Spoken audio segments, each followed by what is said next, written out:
We're checking out another female figure in the Mythic Legion's Advent of Decay line. We are taking a look today at HERRA SERPENSPIRE. This one looks like it has a whole lot going on. So you've got her there in that big window with a ton of accessories behind her. We've got a bio for her on the side in the package. And then the backer card for this line has got that same artwork that we see throughout the rest of this figure set. So let's pull her out and take a look.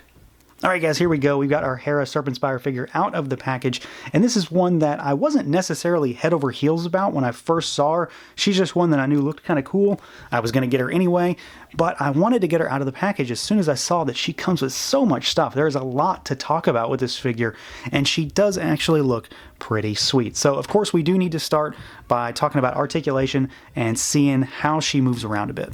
So as far as moving her around, she is going to be standard for the females, and I need to say now, because this is the second female that I'm looking at, that in my original female review for Zarya, I did make a few mistakes because my figure I just assumed was way too tight to the point where I thought that things that should move were not moving, and she does have a little more articulation than I had expected, so we'll talk about that. So the head can swivel, she can look up, she can look down, side to side. The hair obviously is going to get in the way a little bit, and it's kind of designed to sit across her shoulder like that, but I don't see it really impeding too much, all things considered.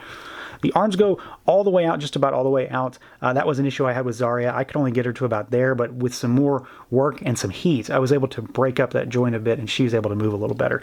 So that's just a miss on my part.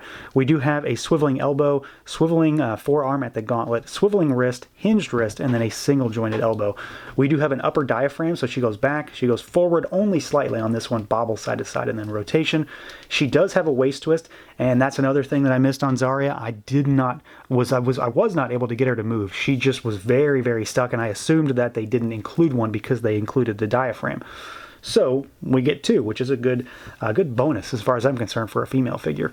We've got legs that go all the way out. There is a little bit of a cut in there. Kick forward, kick back. You've got knee rotation, you've got a single jointed hinge at the knee for about 90 degrees, and then you've got rocker, hinge, and then rotation in that ankle joint as well. So she has, pretty much everything you might expect to find. I really think the only place that she might be hindered in any way is around her neck, but I've honestly not had too much of a problem in that regard. Now, as far as her look and feel, this is kind of the area where at first I didn't really care about her, but now that I have her in hand, I am pretty happy, and there's a lot going on with this figure, not to mention the fact that you have to put a handful of things together, one of which will be my sort of gripe area to talk about. It's just more of an observation than anything else. So we're going to start from the neck down, and then we'll focus on the head on its own. I do need to point out that I have a little bit of a QC issue going on here over on the right shoulder on your left. Some sort of gunk or something. I'm not sure if it's paint rub or if it's something on there. I need to take some time and see if I can clean that up. It's also over on these blue lines, like a black smudge almost. I think I can get that off. I left it on there just for the sake of review because, it's a review. I don't need to make it look pretty just because I can. If I can do that, I will, but just be aware that, that's a thing. It's likely something that's just specific to me. But as far as the figure itself goes, we've got kind of what seems to be the standard female body with, of course, her embellishments. So we've got the serpent-style breastplate, which I think is really nice. The snakes are fully scaled, so you can actually feel the texture on those. We've got this really nice kind of midriff armor piece that has a ton of paint apps. We've got metallic green, metallic deep blue, which I really dig that blue color, and then the gold embellishments. She, of course, has these kind of light blue tribal lines on her stomach and on her arms. We've got that same style of armor down here on her shins. We've got a rubber loincloth, and we do have soft goods.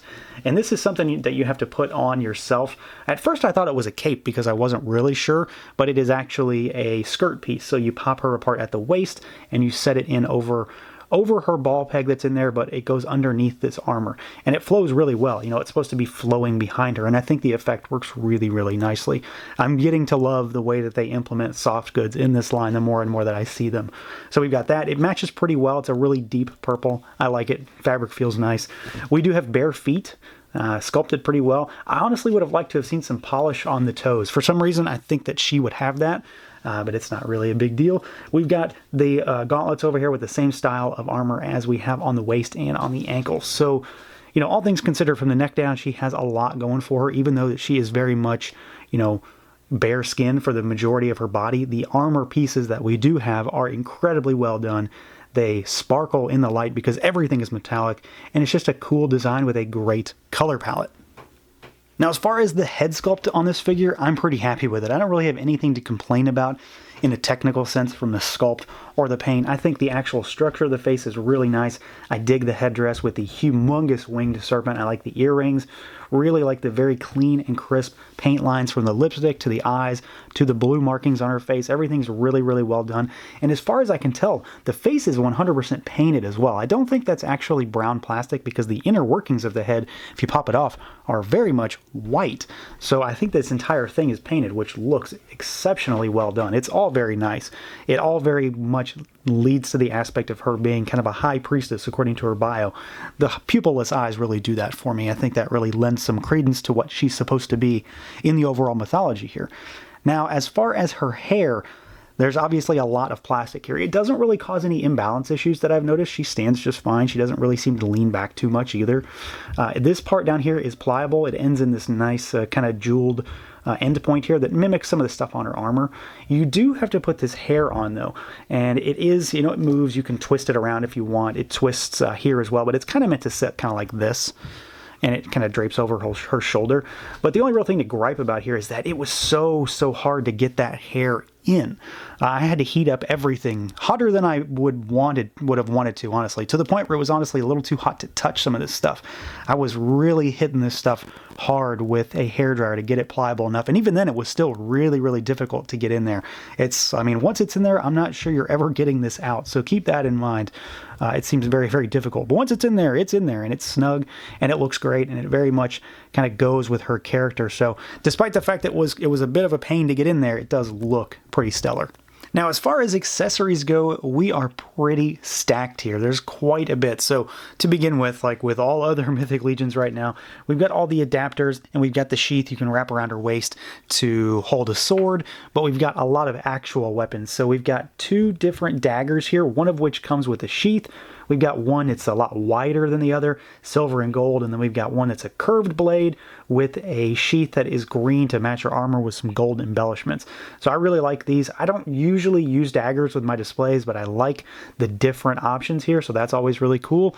And then we have got a standard Mythic Legion style sword, but this is done up in somewhat of her colorway. We've got a silver blade, gold hilt with purple handle. Really like that purple. It goes really well with her armor there. And then we've got this guy here, which I've already talked about in the Thistlethorn review. We've got this double-bladed weapon, which I absolutely love. I'm not too sure about the coloring on it. The blue works a little bit with her, but I would have rather seen this to be purple, but she does have blue embellishments in her waist armor. And this thing's just wild, so it can be 2 individual weapons or a double-bladed, humongous weapon that's just incredibly tall. So I really like that one. And then the big one, literally and figuratively, is her serpent staff. And this thing is humongous. I mean, it is a head and a half taller than her. Gold staff with a serpent that runs all the way up with this humongous wing design at the top with a blue orb in the center. This is obviously her signature weapon. This is the one that they meant you to use overall, but she has a lot of options here. This is probably what I'm going to use going forward for my displays, but we've got a ton of options here. She's really stacked, more so than I had originally expected, but this is, I mean, come on, this is definitely the winning accessory here. So all things considered, I mean, we've got another winner here, and it's hard to say anything different when it comes to these figures because the 4 Horsemen really just know what they're doing with this line. Again, the only real issue I have is that I've got some smudging going on with her right arm, your left on the screen, if you recall. And then, of course, the hair was really difficult to get in, but once it's in, it's in. It is not coming out. She comes with a ton of stuff. She has a lot of cool armor. Her accessories are absolutely wild, and that serpent staff is just blowing my mind. It's so good. It's so well done. Everything about it is a cut above. So I am overall very happy with this one. For a figure that I really didn't care too much about, she wasn't on my top must-haves list, I'm very happy that I've opened her early on because she is a pretty cool figure. So that's going to do it for this look at the HERRA Serpenspire figure from 4 Horsemen's Mythic Legions Advent of Decay. Let me know what you guys think. Feel free to like, comment, subscribe, and share, and until next time.